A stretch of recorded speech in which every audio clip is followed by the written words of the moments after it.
And today's scheduled launch of NASA's Artemis II mission will mark the first time astronauts will fly inside the Orion spacecraft and interact with its controls, its displays in outer space. Now, for a closer look at that and how they'll do all of this, let's go to CBS News senior transportation correspondent Kris who's filed this report from inside the Orion mission simulator at the Johnson Space Center in Houston. I'm here with NASA astronaut Randy Bresnik. This is where the commander and the pilot of Orion are going to be sitting.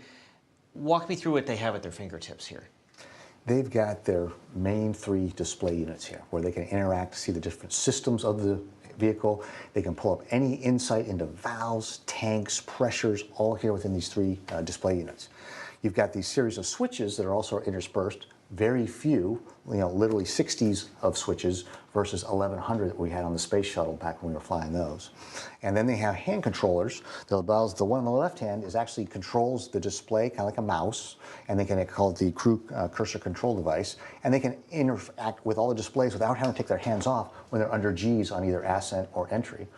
A rotational hand controller over here that has the switches to be able to take manual control, activate the backup software, hitting the abort button if they need to, and they have a translational hand controller for flying up in space, moving the vehicle left, right, up and down, fore and aft, when they don't have gravity in the way.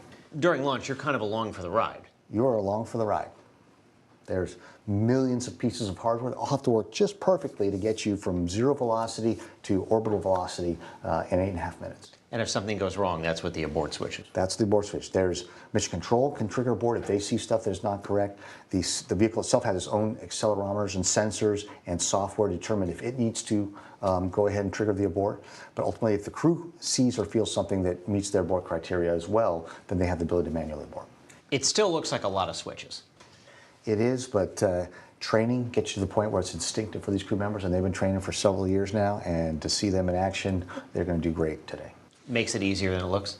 Much easier than it looks, but just like an Olympic athlete or a marksman, it becomes part of what you are. Back to you. All right, that is incredible. Kris, thank you.